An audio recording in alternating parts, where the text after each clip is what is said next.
शांति अॼु जी मुंहिंजी तारीख़ आहे 11/5/2026। मेरा मेरा ॿार चवनि था मीठे मीठे ॿार बाबा आया आहिनि तव्हां ॿारनि खे पंहिंजी समान महिमा लाइक़ु ठाहिणु। बाबा जी जो महिमा आहे उहा हाणे तव्हां ॿार धारण कंदा आहियो। कृष्णा भक्ति मार्ग में परमात्मा माशूक खे पूरो न ॼाणंदे बि कहिड़ो हिकु शब्द ॾाढो प्यार सां चईंदा आहिनि, यादि कंदा आहिनि।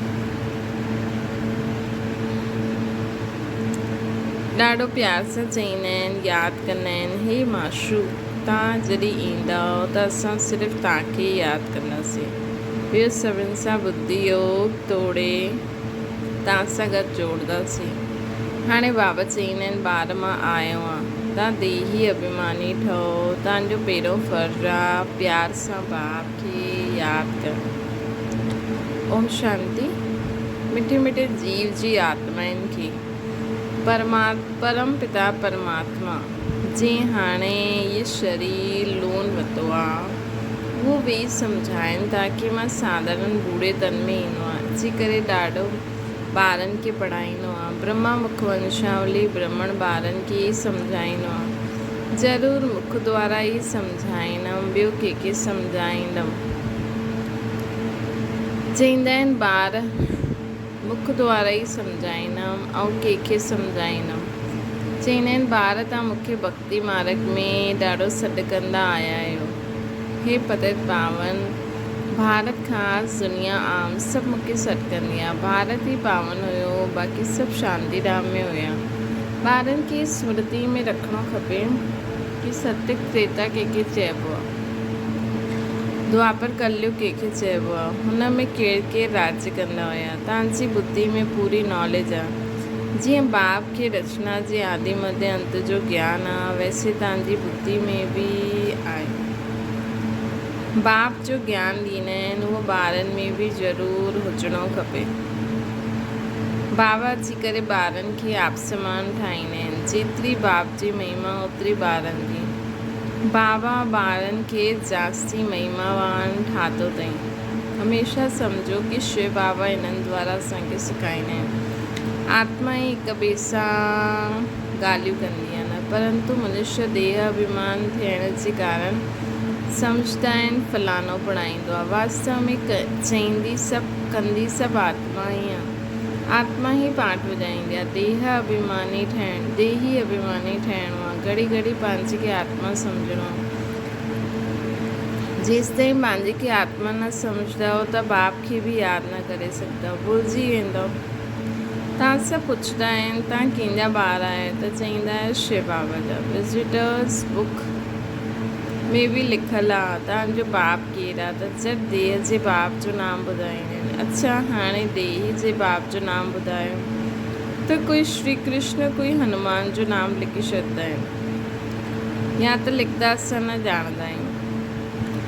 तव्हां लौकिक बाप खे ॼाणंदा आहियो, पारलौकिक बाप खे जंहिं तव्हांखे हमेशह दुख सां दूरि कयो अथई, जंहिंखे तव्हां हमेशह दुख में यादि कंदा आहियो, उन्हनि खे यादि न कंदा आहियो।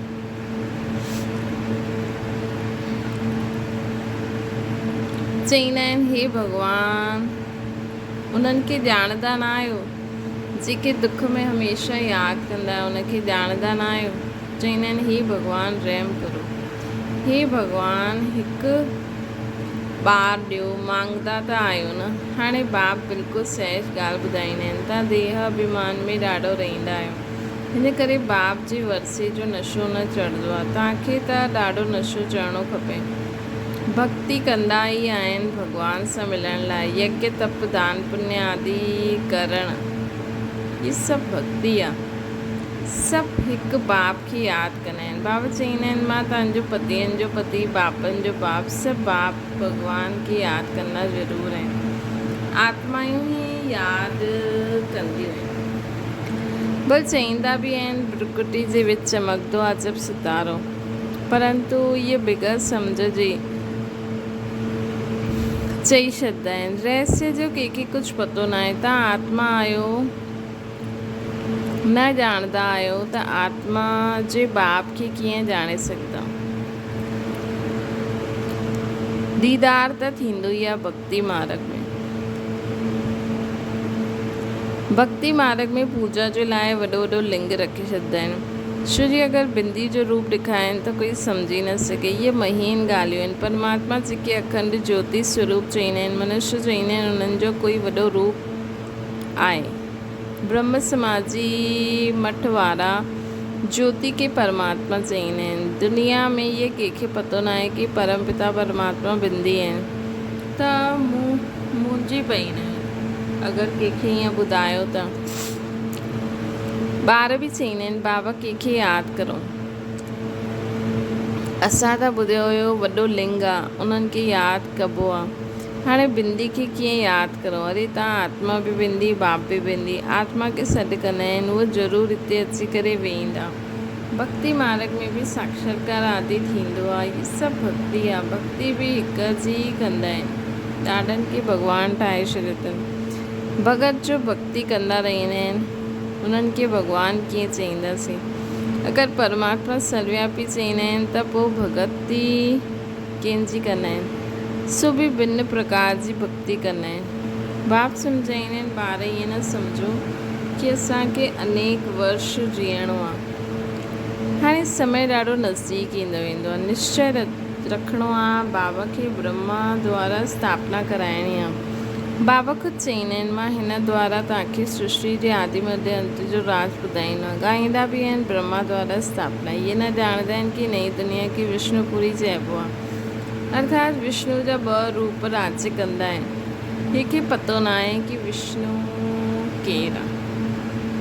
तव्हां ॼाणंदा इहे ब्रह्मा सरस्वती ई पोइ विष्णु जा 2 रूप लक्ष्मी नारायण ठही पालना कंदा। ब्रह्मा द्वारा स्थापना विष्णुपुरी अर्थात स्वर्ग जी पोइ पालना कंदा। तव्हांजी बुद्धि में अचिणो खपे बाबा ज्ञान जो सागर, मनुष्य सृष्टि जो बीज रूप। उहे हिन ड्रामा जे आदि मध्य अंत खे ॼाणंदा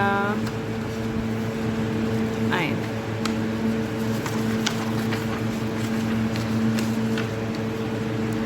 उहे ई पतित पावन आहिनि। जो बाप जो धंधो उहो तव्हांजो। तव्हां बि पतित सां पावन ठहींदा आहियो। दुनिया में हिकु बाप जा 3-4 ॿार हूंदा। कोई ॿारु ॾाढो ऊचो चढ़ियल हूंदो, कोई बिल्कुलु हेठि हूंदो। हिते तव्हांखे बाबा हिकु ई धंधो सिखलायो आहे कि तव्हांखे पतितनि खे पावन ठाहिणो आहे। सभिनि खे लक्ष्य ॾियो कि शिव बाबा चईंदा आहिनि मूंखे यादि करो। गीता में बि श्री कृष्ण भॻवान वाचो लिखी छॾियो आहे। तव्हांखे सम्झाइणो आहे भॻवानु त निराकार आहे, पुनर्जन्म रहे था, बसि इहे ई भूल आहे। हाणे तव्हां ॿार श्री कृष्णपुरी जी मालिक ठहो था। कोई राजधानी में ईंदा आहिनि, कोई प्रजा में। श्री कृष्णपुरी कंहिंखे चइबो आहे? श्री कृष्णपुरी चइबो आहे न, छो जी श्री कृष्ण सभिनि खे ॾाढो ई प्यारो आहे। ॿार प्यारा लॻंदा आहिनि। ॿारनि खे बि माउ बाप सां प्यारु हूंदो आहे। प्यार सॼो बिखरी वेंदो आहे। हाणे बाबा सम्झाईंदा आहिनि तव्हां पंहिंजे खे शरीर न सम्झो, घड़ी घड़ी पंहिंजे खे आत्मनिश्चय करो, आत्म अभिमानी ठहो। बाबा बि निराकारी, हिते बि शरीर वठिणो पवंदो आहे सम्झाइण लाइ।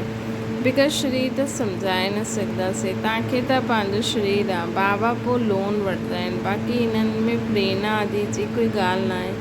बाबा ख़ुदि चईंदा आहिनि मां शरीर धारण करे ॿारनि खे पढ़ाईंदो आहे।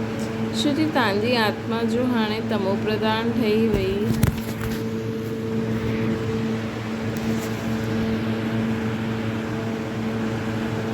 छो जी तव्हांजी आत्मा जो हाणे तमो प्रधान ठही वई आहे, हुनखे सतो प्रधान ठाहिणा आहिनि। ॻाईंदा बि आहिनि पतित पावन अचो, परंतु अर्थ न सम्झंदा आहिनि। हाणे तव्हां सम्झंदा आहियो बाबा कीअं अची करे पावन ठाहींदा आहिनि।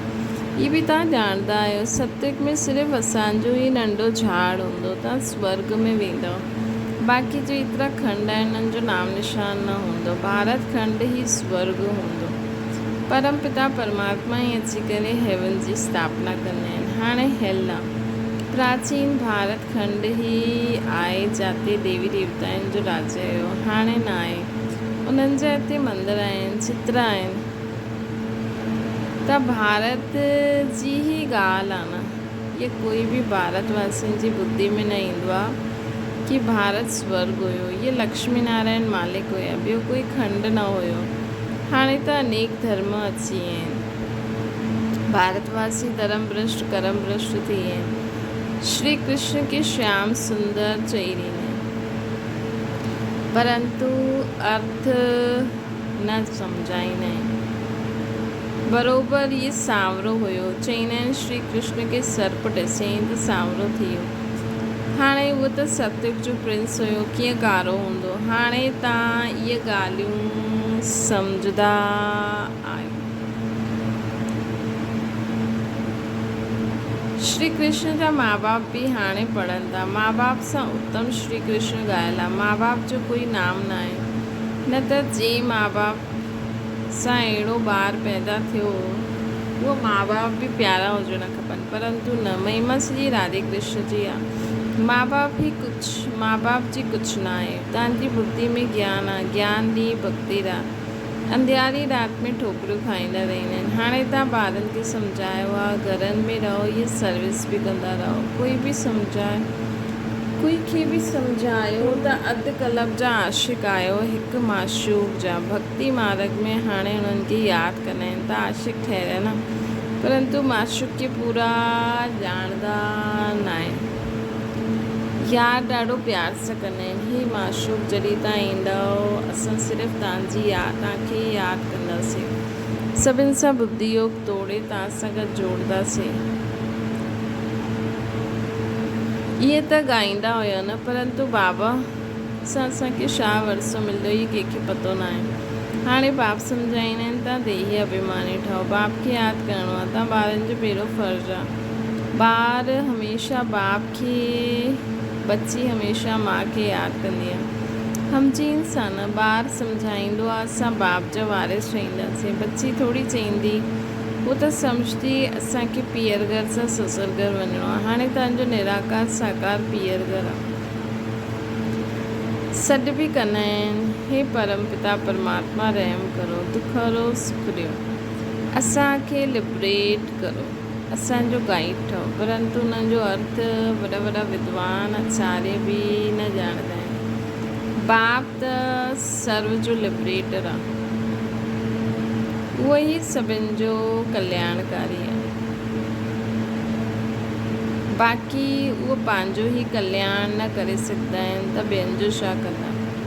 हिते बाप चईंदा आहिनि, मां गुप्त ईंदो आहे, ख़ुदि चईंदो आहे कि कहानी ॿुधी, ख़ुदा दोस्त जी कहानी ॿुधी आहे न।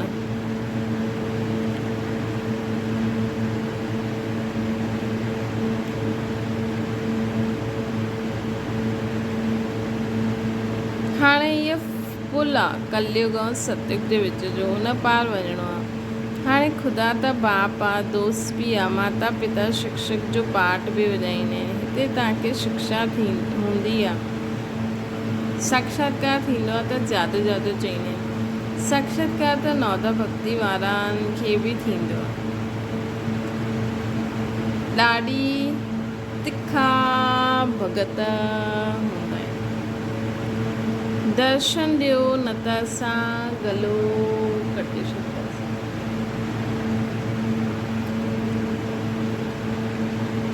तॾहिं साक्षात्कार थींदो। उन्हनि खे नौदा भक्ति चइबो आहे। हिते नौदा भक्ति जी ॻाल्हि ई न आहे। घर में वेठे वेठे बि ॾाढनि खे साक्षात्कार थींदो आहे। दिव्य दृष्टि जी चाबी मूं वटि आहे।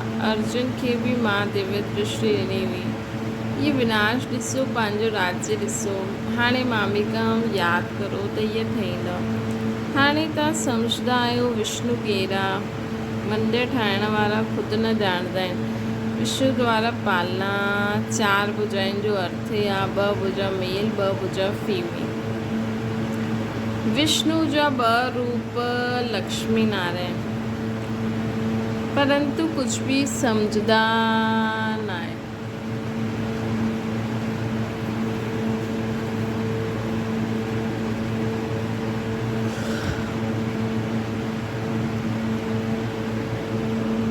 परंतु कुछ भी समझदा न आहिनि। कंहिंखे बि ज्ञान न आहे।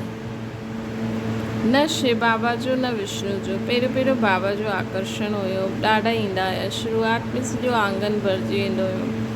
जज मैजिस्ट्रेट सभु ईंदा हुया। पोइ विकार जो झगड़ा शुरू थियो। चवण लॻिया ॿार न पैदा थींदा त सृष्टि कीअं हलंदी।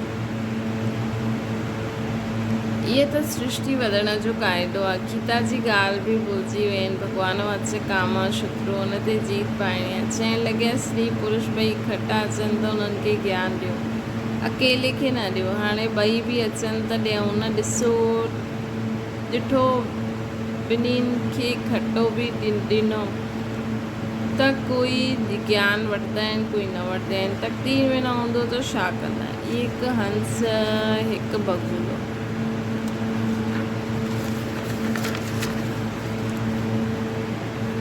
हिते तव्हां ब्रह्मण देवताउनि खां बि उत्तम आहियो। ॼाणंदा असां ईश्वर जी संतान आहियूं, ईश्वर जा ॿार आहियूं।